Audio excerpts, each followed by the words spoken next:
Welcome to this week's podcast. I'm super excited to have Cooper Chapman with me today from the Good Human Factory. So welcome. I have come to a couple of your events now and have been super inspired by what you do. So I'm really excited to have you on a guest and learn more about what you do and how you got into being so passionate and advocate for mental health as well. Yeah, absolutely. It's great to be here. I always love coming to the Nest, this studio we're sitting in, my good friend Dino's, and having chats about what I do and hopefully offering some, lessons and tips from my life that can maybe make other people's lives that little bit better. Yeah, perfect. So tell me about the Good Human Factory and what it is that you do. Oh, I do a lot of things with the Good Human Factory now, but I guess it started with just me wanting to share the lessons I've learned around mental health and the different daily habits and rituals that we can do that are scientifically proven to make us feel good that most of us aren't doing. And I kind of share that in a few different ways. I guess the main basis of it is my goal is to inspire people to take action for their mental health. And how I do that is through education, which is the workshops and the keynotes that I deliver for high schools, for sporting clubs, for corporate groups, and for events. I also educate through my podcast, Good Humans, where I've interviewed now over 190 different extraordinary people, from F1 drivers to Olympic gold medalists to NFL players, all the top sports in Australia players, all the way to mental health experts in neuroscience, psychology, all those different topics. I've covered many of them. So yeah, my goal is just to learn as much as I can through these incredible people, which then offers that learning to the people who listen to the podcast. And then I guess the other pillar of what I try and do is motivate people to take those actions. So I have a few different community things like the events that you've attended, down to the 1% Good Club, which is a community where people practice meditation and gratitude every day for 1% of their day, which is something I'm super proud of. And then, my merchandise that I do just tries to motivate people to, think a bit differently about mental health, realize that mental health and mental illness are kind of two separate things. So often we hear mental health in the world and we straight away think of mental illness. Yeah. My goal is to open up that word to be like, hey, mental health is something we all have, so we should all be doing some stuff to take care of it. So a few different ways you can go with asking questions from there, but I've kind of built this ecosystem of just trying to make mental health a bit more digestible for people, but most importantly, try and inspire action to actually take care of our mental health better. Yeah. I think you just had a really good point where people say mental health or mental illness, they think of it as a negative thing. Yet, we do like work out for our physical body, but what do we actually do for our mental health? Because it's something that you need to work on every day to make sure that you're in the right frame of mind. So then you can continue to show up for work, life, and all the things as well. Yeah, definitely. Yeah. I think, because mental health is pretty often invisible, it's really hard to kind of understand. And so often with mental health mental illness, we're treating symptoms and, it's a very complex place. So my kind of understanding and my ideas and theories around mental health is just like you said with our physical health, we have to be doing something every single day to work on it. Just like, if you don't brush your teeth for a few days, you start to feel pretty gross in your mouth, right? If you don't do something for your mental health, whether it be meditation, getting in nature, exercising, eating healthy food, reading, breathwork, there's so many modalities that's almost like cleaning our mind, giving a bit of a clear out of our mind. So my whole objective with the Good Human Factory is to learn all of these different modalities, understand the science, but then give people practical ways how to implement it. So they're taking a few steps of what I call against the treadmill of life. Like we have perfect mental health at one end of this treadmill, mental illness if you fall off the back. And, the end of the treadmill is unattainable because it's always moving. So the whole goal of, I think, life is to be taking a few steps against that metaphorical treadmill each day by doing the things that we know now from neuroscience and psychology and positive psychology will make you feel good, but we need to take actions. You mentioned that you do a lot of work with the schools. So how did you get into the schools and how is it received as well? Because it's such a perfect age to start to bring this into your awareness and be aware of how you think and how it's contributing as well to school life. Like how did you get into that space and yeah. Well, the schools was where it all started for me, to be honest. Back in 2018, I think it was, my youngest sister was in her last year of high school and she lost a friend to suicide, and that was kind of the catalyst for starting the Good Human Factory. At the time, I was still traveling the world as a professional surfer, and I'd been running some surf camps with young surfers and taking them through some of the things that I just did to, quiet my mind, like meditation and visualization. And all the parents after these camps that I was running said like, oh, the kids really love that side of the stuff. And I was like, okay, interesting. And then when my sister lost a friend to suicide, my dad just saw me quite visibly upset, and he's like, why don't you go and like try and speak to some of the kids at your old high school and share with them, some of these mindsets and, identity shifts that you've been having, and it might help some of the kids. So I went and spoke to an old school teacher friend of mine who was a bit of a maid, and told him like, hey, can I maybe come and speak to some of the surfers or just some of the sporting kids, and it might help them. And he said, mate, you're such a good human. Like, yeah, that'd be great. And he was actually also a very entrepreneurial teacher, and was always sort of trying to spark this idea around building businesses. And he said to me, like, oh, there's actually a really cool opportunity in public speaking. Like, schools have budget and blah, blah, blah. Like, if this is something you're interested in, most people are so scared of public speaking that it's quite a good niche if you can, share your stories in a way that inspires the kids, that makes them think a bit differently. And at the time, being a professional athlete, still in my 20s, I think the kids could relate to me quite a lot, and hopefully they still can now, even though I'm 30. But yeah, that was where it started. I just went to my old high school at Narrabeen Sports High.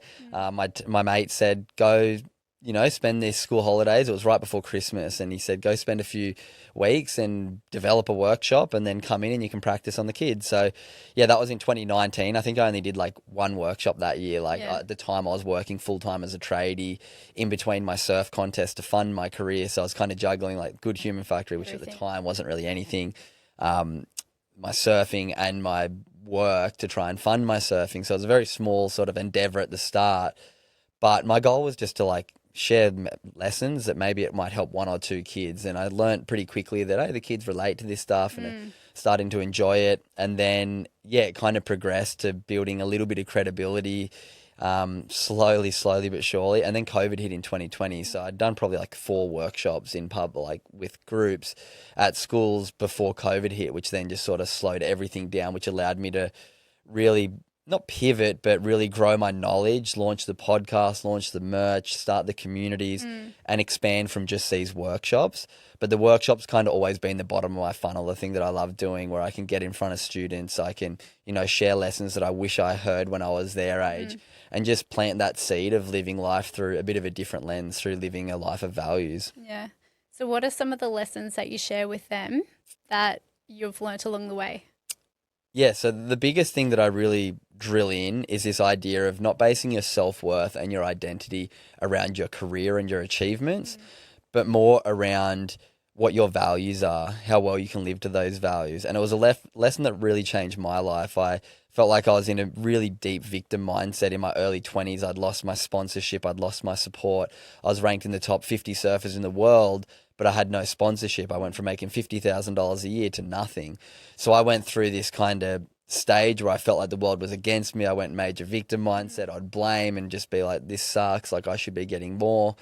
And then my sports psychologist sort of said to me like, pro surfing's what you do, mate, but it's not who you are. Like, who are you?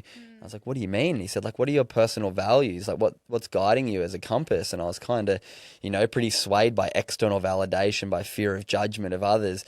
And, I wasn't living strongly to values. And throughout my 20s, I just really was exposed to that concept and started to try and develop strong values. And the 5 that I've learnt, I believe, are fundamental for good mental health now are responsibility. Like we must take responsibility for our life to sort of shift from that victim mindset to the hero mindset. What can I do rather than what can't I do? The next one's gratitude. I mean, if you're watching right now, you can see I have a shirt that says gratitude. It's a fundamental pillar of the Good Human Factory. Now I understand the neuroscience quite well. But when I was a kid, my dad always said to me, like, focus on appreciation, not expectation. Like, it doesn't matter where you get to in life. You can always have bigger, you can always have better, and you can always have more. So the real trick is to shine the light that is our awareness on the things that you do have. And now I know scientifically it releases chemicals in our brain that make us feel good. So that action and that mindset of gratitude is just so important to me. The next one's empathy, taking moments each day to, put yourself in other people's shoes, to respect what they're going through. Even though you don't understand what people are going through, I think we need to lead with empathy, not judgment. And so often the knee-jerk reaction is judgment because it protects our ego. It allows us to feel better about ourselves Yeah. when we see someone fail or see somebody, going through a challenging time and not really living up to what we think is, a good action. But we all make mistakes. We all Mm. have slip ups. So when somebody does, instead of judging them, try and lead with empathy. I wonder what they're going through. I wonder Yeah. how I can support them through that. The next one's mindfulness. I feel like so many of us are just drifting through life, living in the past in our mind or living in the future, what's going to come up. And we take, not enough time to be in that present moment. And there's so many great skills that we can do to, get to that present moment, to bring ourselves back to living a calm, Mm. aware life. So mindfulness is a big pillar. And then the last one is kindness. Like there's so much great neuroscience that shows kinder people are happier people, all these data studies, but we're not really taught that in school. So I really try and share, three different avenues of kindness: being kind to yourself, whether it be through self-care, exercising, taking responsibility is one of the kindest things we can do for ourselves, not make excuses, but, take positive actions. The second one is being kind to others. Once again, there's so much great science that shows like when we're kind to others, it should make us feel good. And it's quite funny. When I was younger, I used to say like, well, not say, I used to feel if I succeed, then I'm happy. But that was about it. Now I'm like, well, if I can be happy when the five best friends around me succeed, there's six chances to be happy. Mm. If I can learn to just, be happy and celebrate when other people succeed, when someone does something they don't even know on Instagram, write them a nice comment going, congrats, dude, that's so awesome. And, we have to celebrate to elevate. And we don't only have to celebrate when we can celebrate when others do too. So that's being kind to others. And then being kind to the environment is something that I think should be fundamental to every single one of us. So they're five things that I did for a long time call my five fundamental values. But now the more I think about it, I think they should just be five fundamental values for all of us Yeah. if we want to have decent mental health. So that's kind of my main keynote that I deliver. I call it my feel good workshop. I really go into all of those different ways that we can add it into our life, the techniques that we can do to add these things into our life a bit more. I share some of the science from experts on my podcast, and then just share some of my stories because I feel like people connect with storytelling and really Mm. can get that perspective shift through learning through other people's challenges and hopefully lessons. So that's kind of a real Yeah. short but long version of what I teach Yeah. students. But I deliver those workshops for a whole range of different audiences and just change the stories to connect with the relevant audience. Yeah, I love all of that, and I have so many questions as well from Go that, for which it. I'll go through in a second. You mentioned about the identity shift that you went through as well, and when someone said, like, who are you as a person? And I feel like so many people can relate to that because they go from school, they go into university, they get their career, and then they, get their family or whatever it is. Like their identity is external to who they are, and what I guess they value. How did you navigate that particular shift as well? And like you mentioned about the foundations, was there other shifts that you had to go through or um, support that you had during that time as well? Because it's pretty big, like going from one thing that you've always known, and then you're like, okay, now what? Oh, absolutely. It's been a massive work in progress, and I'm still working on it every Mm, day. Like, you might ask me in 5 years, and my values might be different. I think mm, we evolve through life, and if you're not evolving, like, you're stuck. Like, the whole point of life is to change. Like, mm, everything in evolution is all about changing, renewal. And the way that I kind of look at my life now is through the form of a book. Like, imagine you have all these different chapters. mm, A lot of people hang on to, like, their chapter of being a professional athlete in their, 20s, and they can't let go of it. Whereas I'm just trying to, turn the page and write the next chapter. Life can be interesting in many different ways, but it's taken a long time to adjust to that mindset. I think mm, the biggest thing is letting go of an old mindset.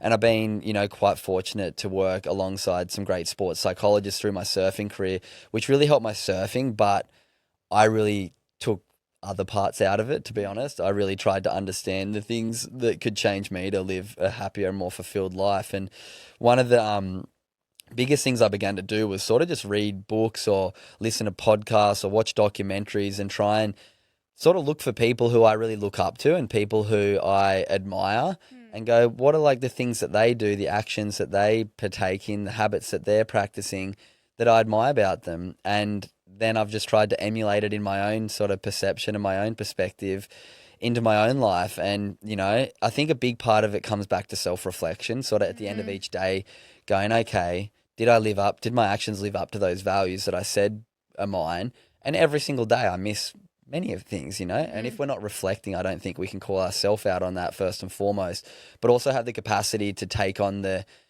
criticism or the constructive criticism from those around us. I think if we have people that are just like always congratulating you and celebrating you around you, we get stuck in a bit of an echo chamber. And I've been very, you know, fortunate to have a great family around me, to have great psychologists that I can bounce off, but also great friends who, you know, will call me out a little bit. And I feel like when I was in my surf career, I didn't really have that as much. You know, you're celebrated when you're a top athlete. Everyone around you is there to help you celebrate. I mean, to chase down your dreams, but then you leave the athlete career and you kind of lose that identity. So yeah, a big part for me has just been the unlearning and the letting go of an old mindset and opening space for a new way to view the world that I believe for me has been a far healthier, far more grounded, far happier life, even though from the outside I might not be, you know, living the pro surfer, traveling the world life that everyone thinks is amazing.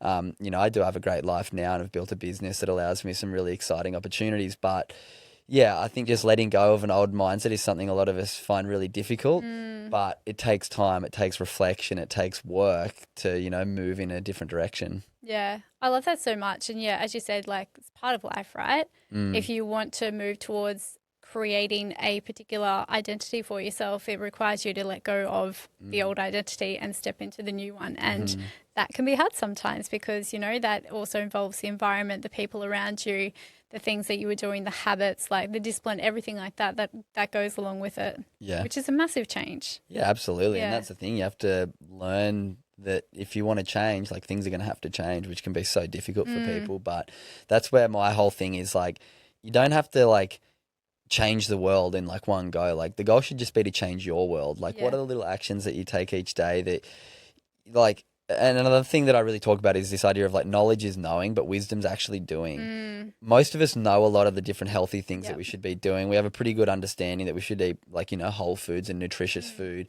We have a pretty good understanding we should drink a fair bit of water each day. We should probably exercise pretty regularly. We should get in nature quite often. We need to, you know, have social relationships. We need to be taking care of our finances. Like most of us know all of this stuff.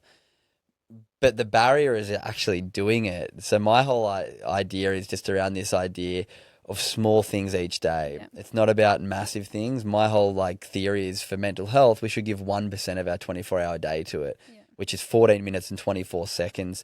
So each day going, okay, I should have a benchmark of I have to give 1% of our day to our mental health. So it's like, how do we set ourselves up to complete that? So for me, it's bigger about routines, about accountability, and just trying to take that small action each day towards sort of the future that you want to have, towards that future self that you want to be living in.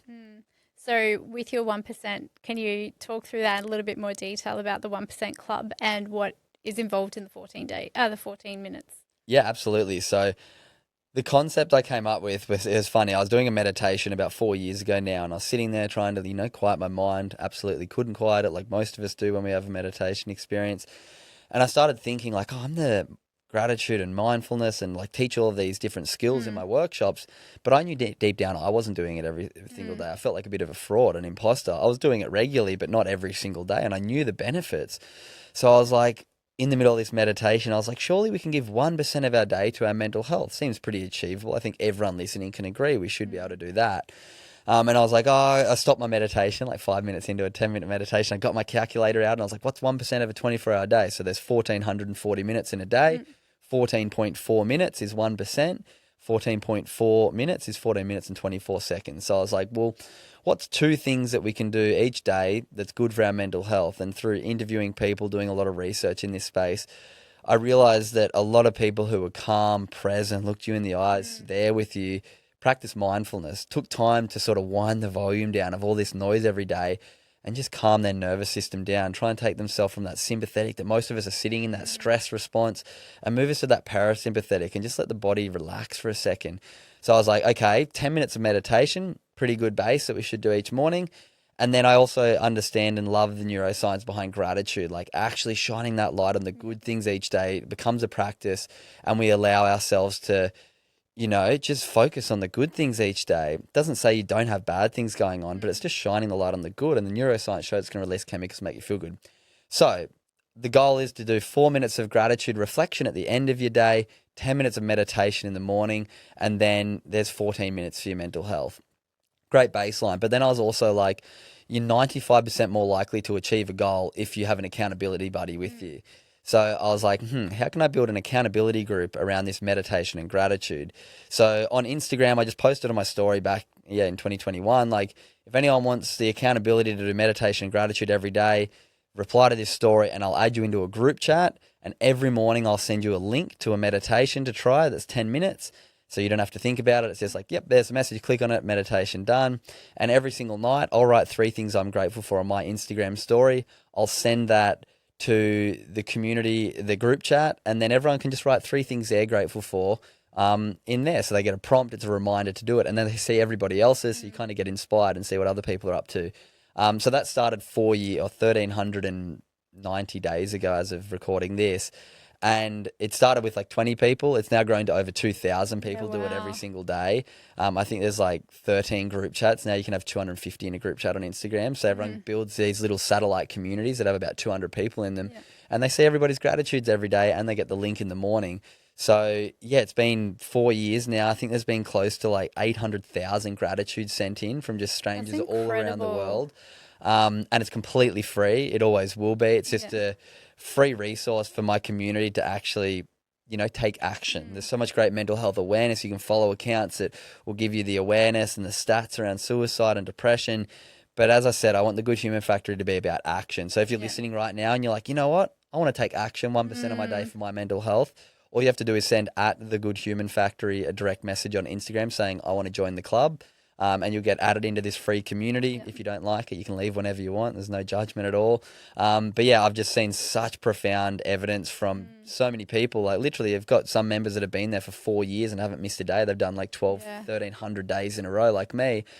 And the feedback and the response I've had from people is it's changed their life. Like, giving them a place of stillness in the morning, a community to be in, but then that prompt for gratitude every night just like, has lightened a lot of people's life, which is probably the thing I'm most proud of just because it's been free for the community. That's incredible and congratulations because like that's a pretty incredible thing that you've created and for so many people to join it because like, as you said, the accountability is a massive piece when it comes to making any change as well. And it's just having a safe space. Like some people find it kind of a bit awkward maybe to post their gratitudes on their story like I do.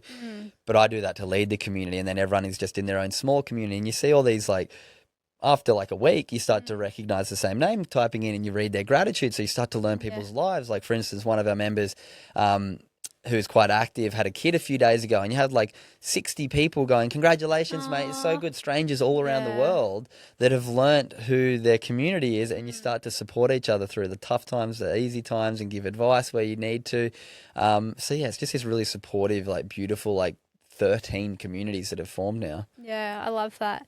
Let's talk through, you mentioned the science of gratitude a few times. So let's go through that in a little bit more detail. And like, because so often you're right, we think about the past or what we have to do today. We're always in that go, go, go mindset and that we forgot, like it's hard to sometimes come back and anchor into the present moment and focus on everything that we have right now, we created and a past version of us actually created where we are. So, but we're already one step ahead thinking about the next thing. So talk us through gratitude in a little bit more detail and the science. I mean, I'll precursor with I'm not a neuroscientist. I'm not a psychologist. I'm just someone who's really fascinated by this stuff. I've interviewed many neuroscientists. I've interviewed many psychologists and read a lot of books and I'm just fascinated by this topic. My understanding is when we practice gratitude, when we shift our awareness to the things that are going well in our life, whether it be just a mindfulness practice of thinking about the positive things that went on your day, whether it be writing stuff down, whether it be typing it in a group, whether it be writing a text message to someone you're grateful for. When we do this, it releases serotonin and oxytocin in our brain, which make us feel good. So that's kind of just the baseline of the science. Like we have to take the action to get the release of these chemicals. So that's kind of first step. But we can live in like a state of gratitude too and just sort of our jerk reaction be to be grateful rather than to, be pessimistic or ungrateful. And I really just, as a little zoom out, because some people go, I don't have much to be grateful for. If you think about like the creation of our earth or our universe, like so many chain reactions have gone perfectly in our favor. And then our lineage of our human history has, one family member 10 generations before didn't die from a plague or didn't do from this, and then you were the sperm, and then that was the sperm. The lineage for us, you right now, whoever's listening to this, to be here in this human experience is like mathematically like trillions to one.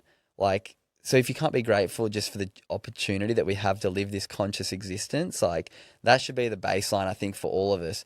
And then if you're listening right now, I'm guessing majority of your audience is from Australia, just like mine. You go down the line of, in Australia, there's, let's call it 25 million people for the sake of mathematics. 8 billion people in the world. Your chance of being here in Australia is 0.3% of a chance. It's like 3 in 1,000. So if you're an Australian, you have to get a dice right now and roll 1 to 333 on the dice face, and you land on number 1. That's how lucky we are to be here in Australia. So like, I just like zoom out and look at perspective through that and just go like, we're so lucky. Whether you call luck and gratitude the same thing, but for me, that just like makes me be like, you know what?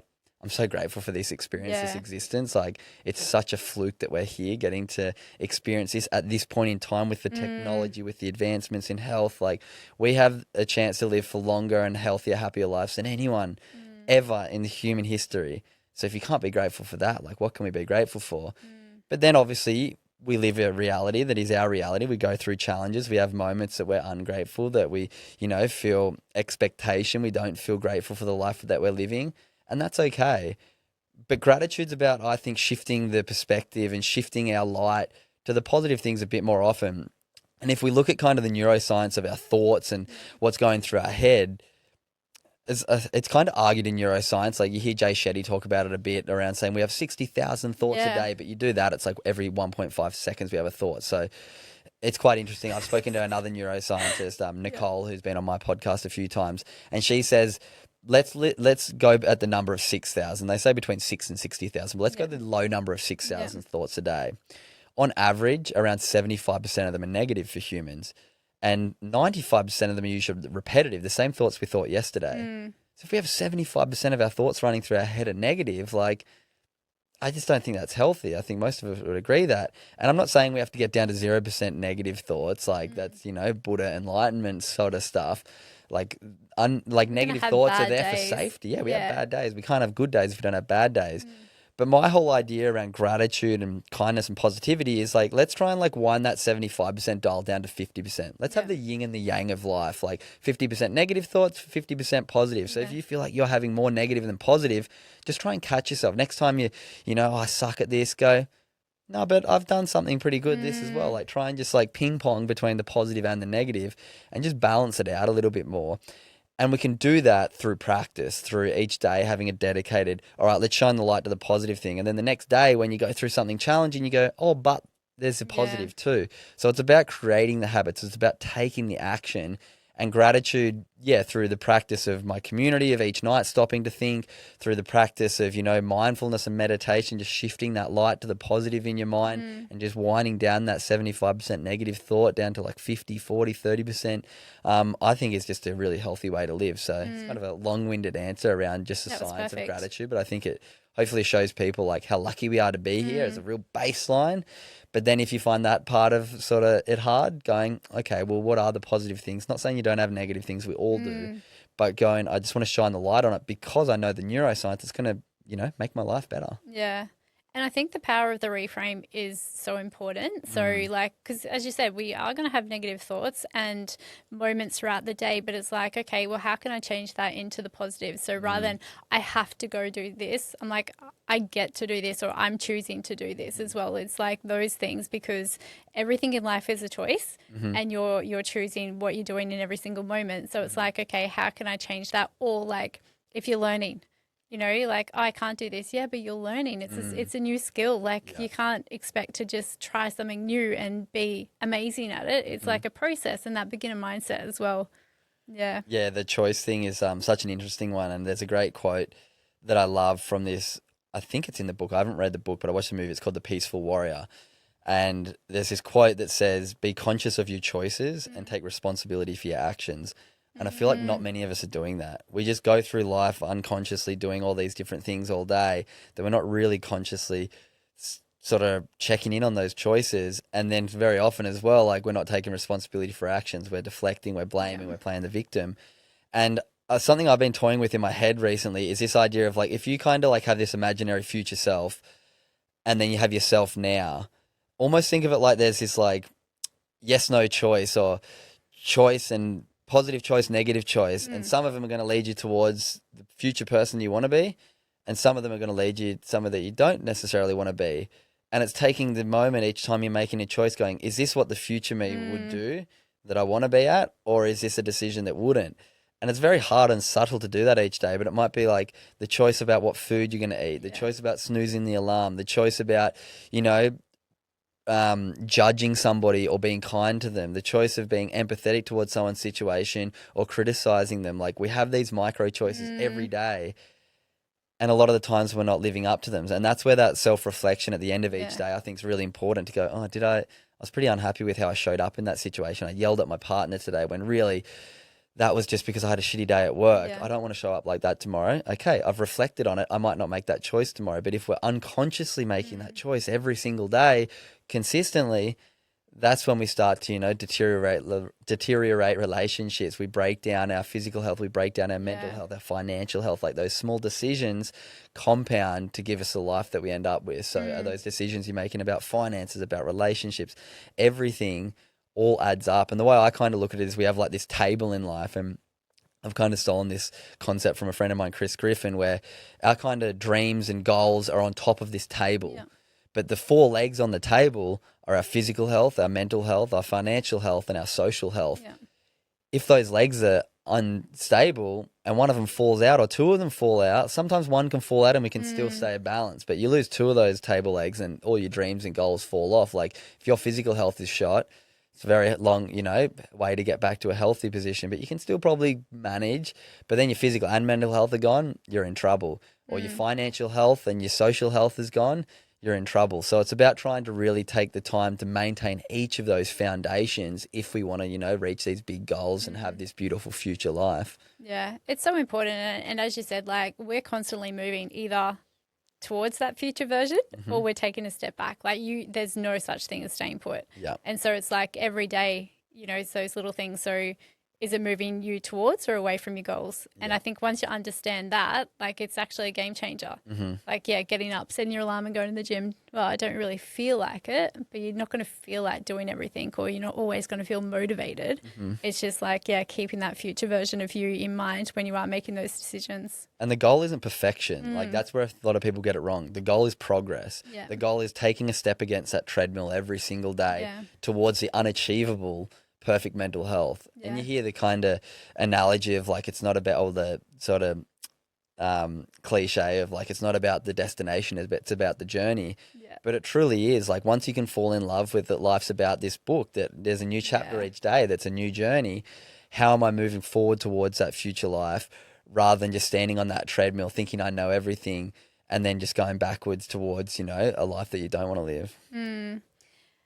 You mentioned about, I think you spoke about some stats there earlier as well. Like if we look about it with mental health and wellness in Australia at the moment, I think it's like 1 in 5 people diagnosed with a mental illness. Yeah. Like what do you think is the biggest contributors to that? And then also a lot of people are still not focusing on it. So what do you think as well? Like, do you think that there's something actually wrong with how hang on, I probably didn't frame that up the right way, did I? But like, there's an issue. There's an issue that we've got. Link. We're throwing a lot of money at mental health and the funding's going up from the government and organisations, but the numbers are getting worse. Yeah, exactly right. Yeah. I mean, if I knew the answer, I'd be very, very rich and hopefully change the world. Yeah. But I think there's many different contributing factors. Obviously, we're moving into a very different world. From like 30 years ago, we're living in a very industrial world, whereas now we're living in a technological world. So I think the education system's really missing the point. We haven't changed the education. We haven't evolved the education system as quick as the world's evolved. So I think a lot of people are getting educated, getting thrown into a world where their education doesn't really help them too much, and they're feeling very lost and feeling, no purpose.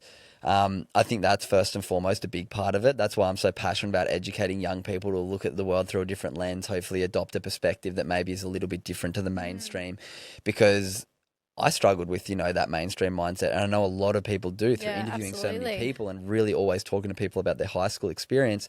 I think it's important that the education system gets a shake up. That's first and foremost. Mm. Um, I mean, there's so many different things, obviously, making sure like the cost of living's rising. Everyone's feeling so stressed and anxious living in this heightened sympathetic state for Yeah. so long. Like, it's crazy. We've been sold this lie that we have to like work 5 days to get 2 days to chill to then get like 2 weeks holiday at the end of the year. It's like, wait, we live this existence where most of us are working for somebody else to create their dream life to then make enough just to get by. Mm. Um, and the cost of living's rising, so we're having to work more and less time for this, for ourselves to live our life. Like, whose Mm. life do we get to live? Not Like somebody living. else's or living our own? Yeah. So I'm massive on trying to find that balance, and I understand that there is restrictions with family, with having such big workload to survive. So I think a big one is trying to find time for yourself every single day, and not enough of us do that. And it'll come back to what I've been talking about most of this chat, just doing those couple small things a day for yourself. Like for me, I really try and limit my screen time to not be on my phone between 7 p.m. and 7 a.m. And that's my time. Like the world can get me for 12 hours a day, but I get 12 hours a day for myself, for my sleep, for my self-care routines, for my breath work and meditation in the morning, for a bit of exercise. Really trying to give myself half of my day and give the world the rest of the day. And I think not enough of us do that. And obviously I don't have a family right now. I've got a partner that I love to spend time with, but spending time with your family and your partner is time for yourself. Yeah. But doing that diligently and not just kind of, letting life just unconsciously take over just to get you 2 weeks holiday a year. Like I think life's about, having a life for yourself and a life for everybody else. So I think there's a big disconnect in that. And that's a big part of mental health because of cost of living rising. It's making people work more, which they're not having enough time for themselves.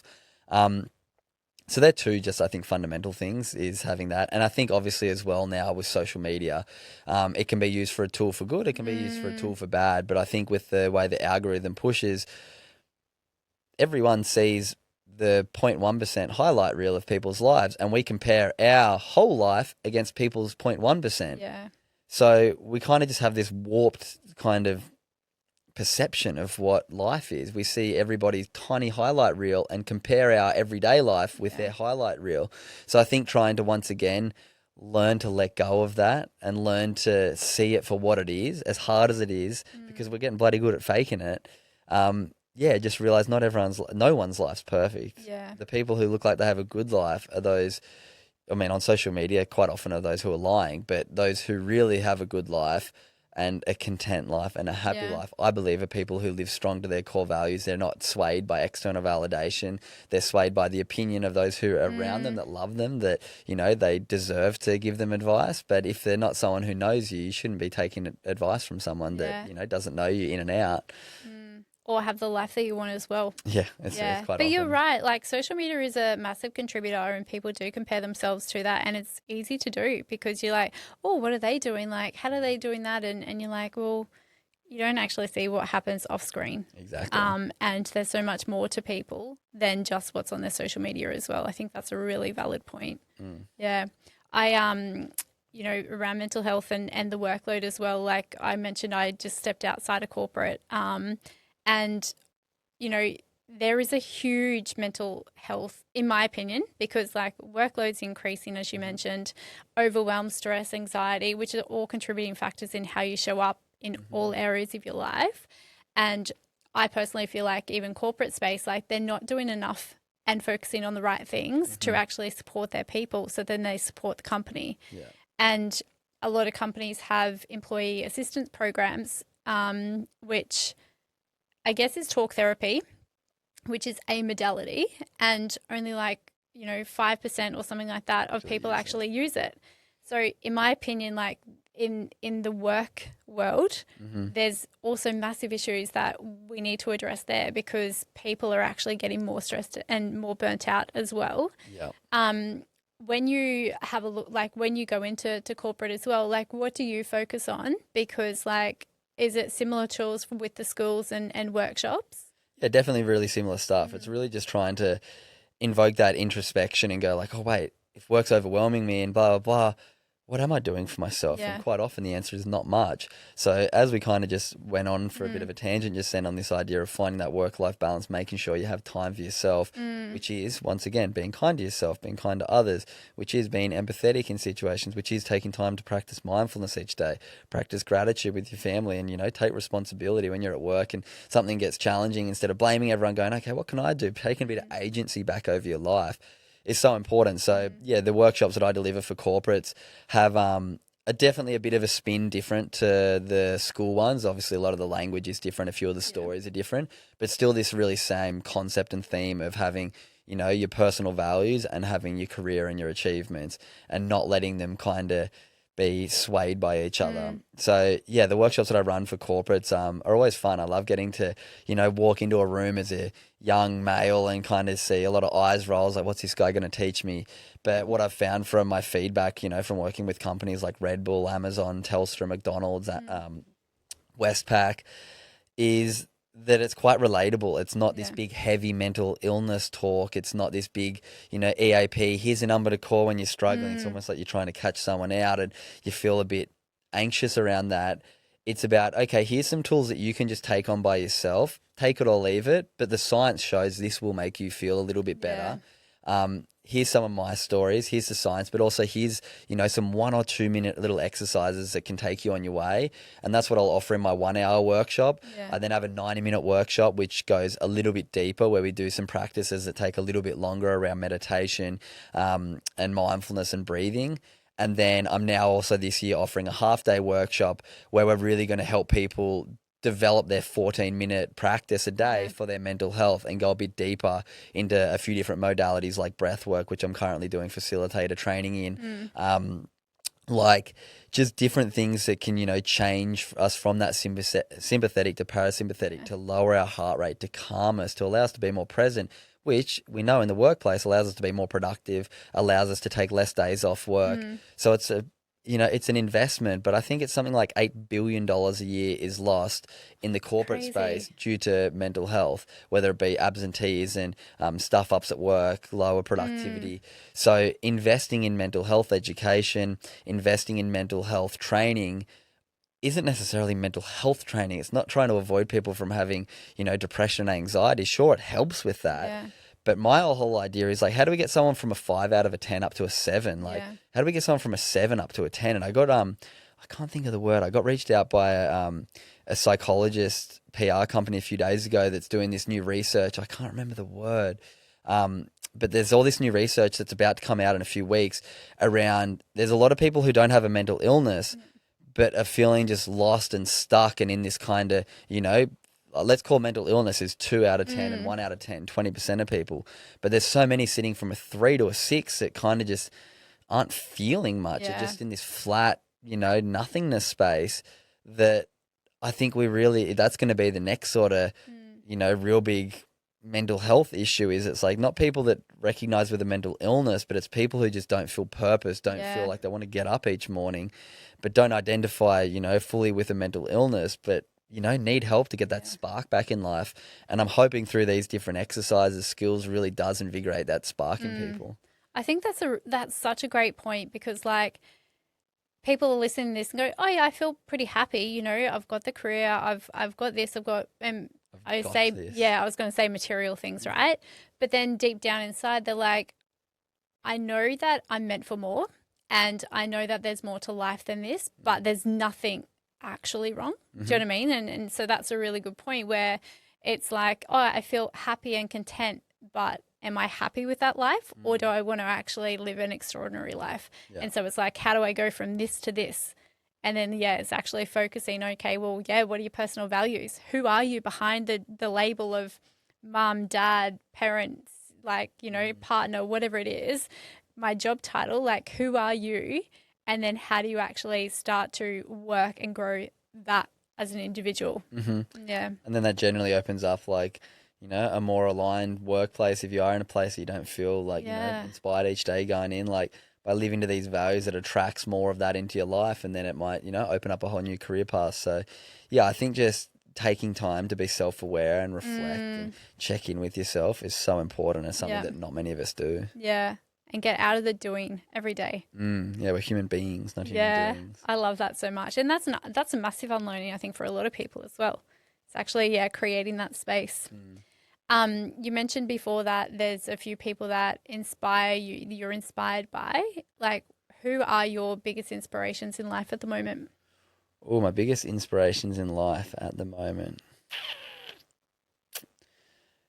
Um, a couple of my good friends. One of my mates who I've just started a program with called Blue Minds with the charity Surfers for Climate.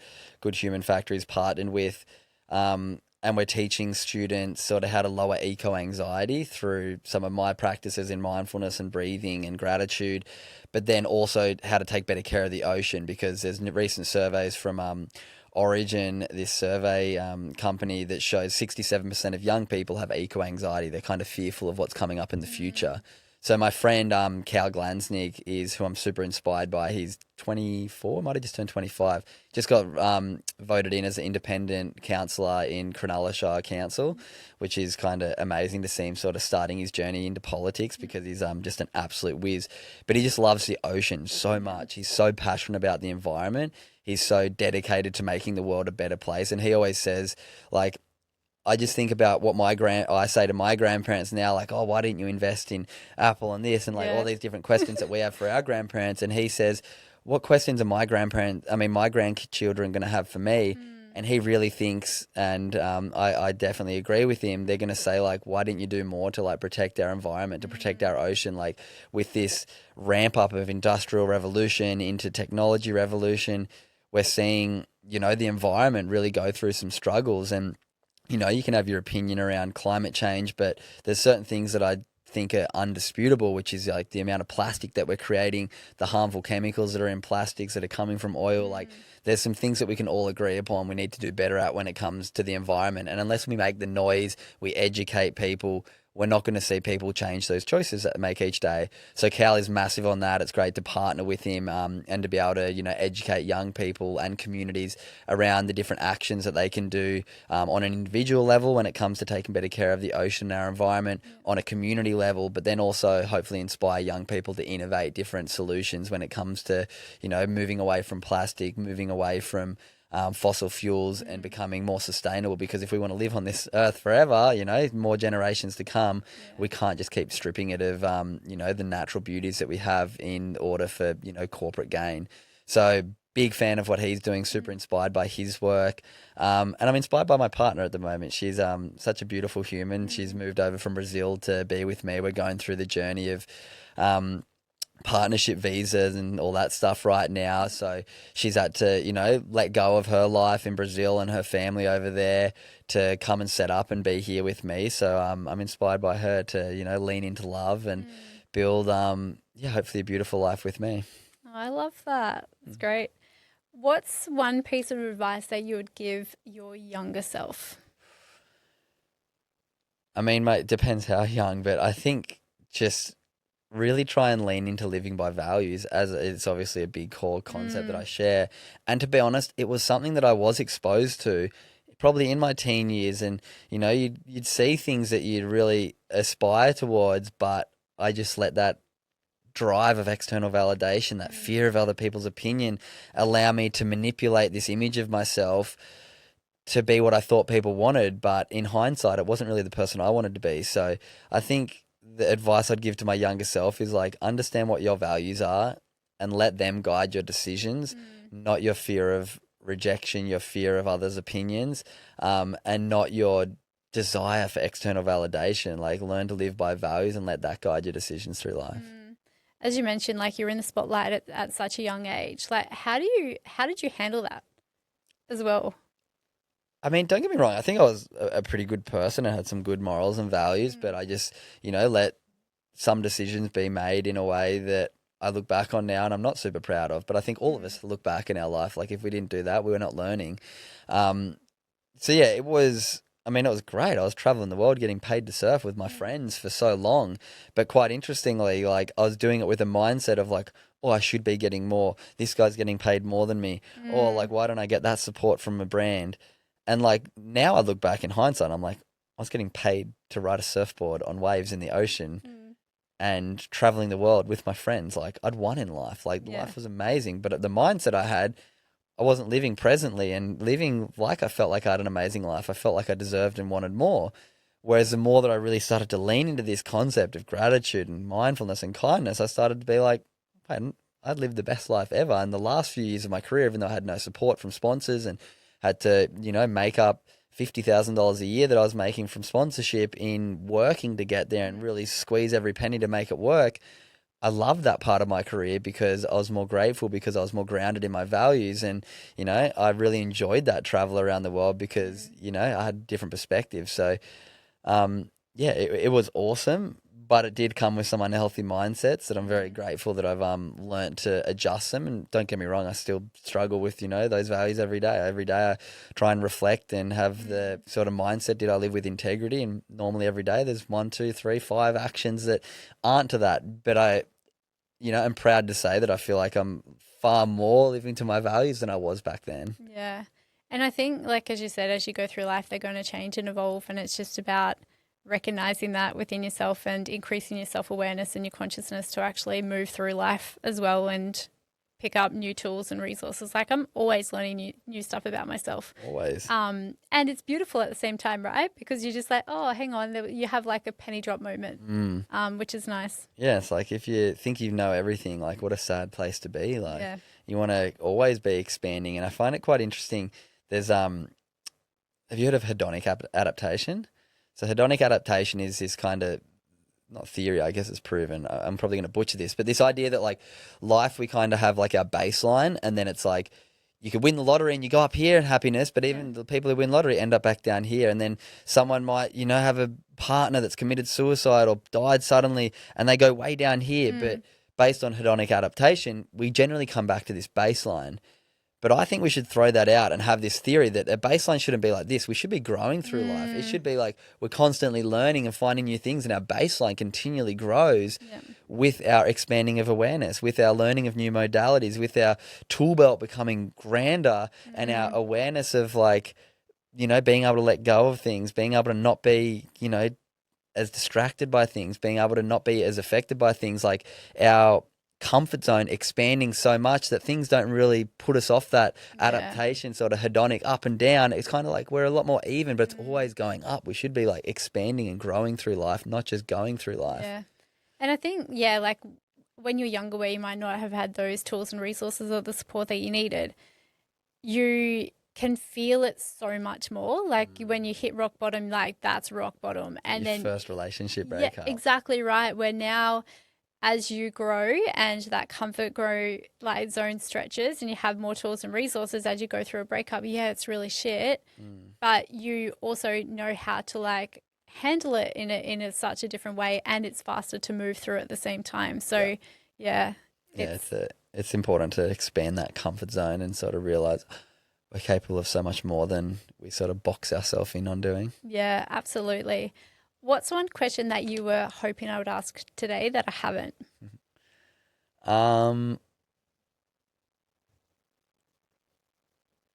There wasn't really anything in particular, but I don't know why my mind went to it, because I was just thinking about doing hard things and expanding your comfort zone. But I guess like the question, like, what's a big challenge that you've completed recently? Because I did something pretty cool last year that I learned a lot about myself. Yeah, tell us. So I kind of like to give myself like a bit of a challenge sort of every year to have outside of my work. And 2 years ago it was I did 12 months not drinking alcohol, so I documented on my podcast and did like 28 and sober. Then last year I was like, what can I do? And I was like, I want to do a big physical challenge. And a podcast guest I had on my podcast was talking about endurance running. And I was like, maybe I should do a 100-kilometer ultra marathon. And he was like, yeah, do it. So last year I did 100 days of training to run 100 Ks.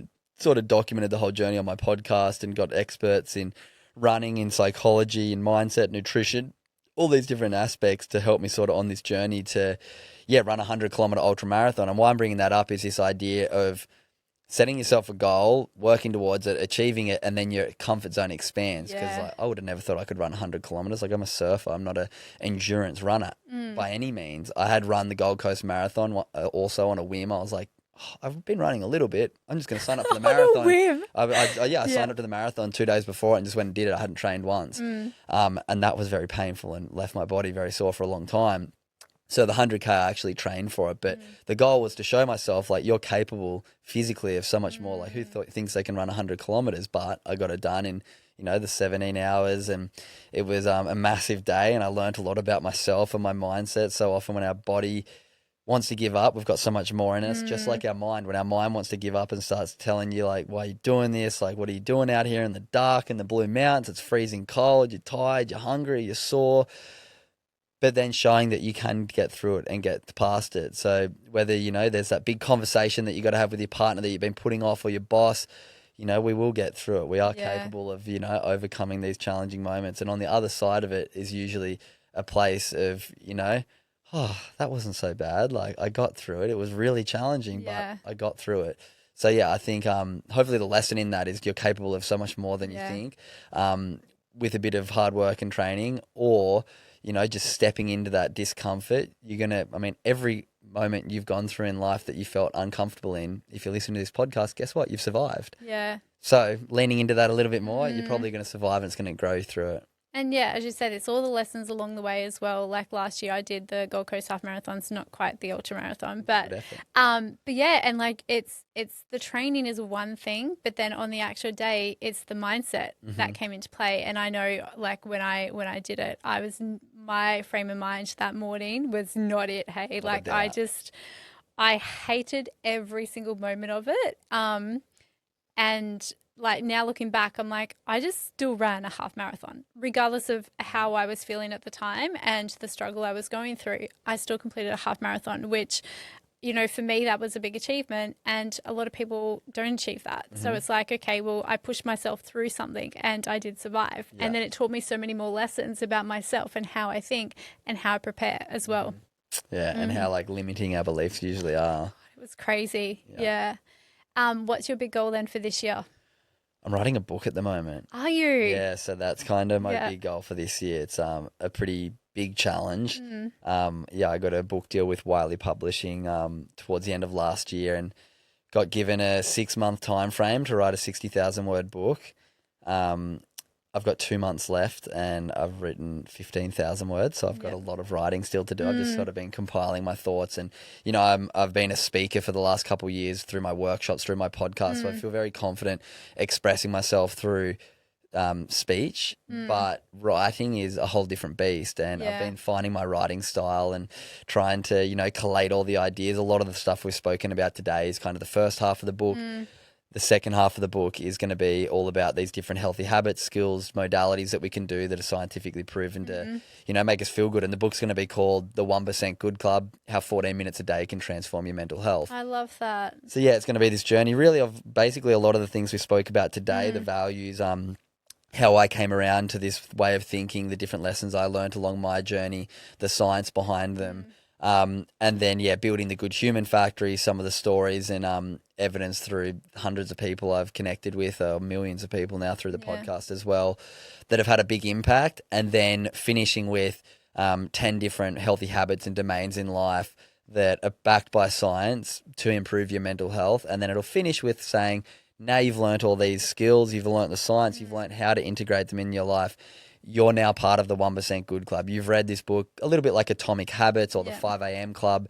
The book's about more than me. It's hopefully a theory that anyone who reads it can adopt into their life forever. You never forget that idea of 14 minutes for my mental health. Okay, I know about breathwork, meditation, healthy eating, nature, gratitude, all of these different things, and continually learn more. And hopefully you can add them to 14 minutes a day and try and stay dedicated to that for your mental health. So that's my big goal this year, to try and get a lot of writing done over the next 2 months. And then just expand on kind of everything else I'm doing work-wise. There's a lot of exciting opportunities coming up with a few different things. So really keen to see where the year takes me. I know. I feel like this year's a big one for a lot of people and some big goals out there, which is great.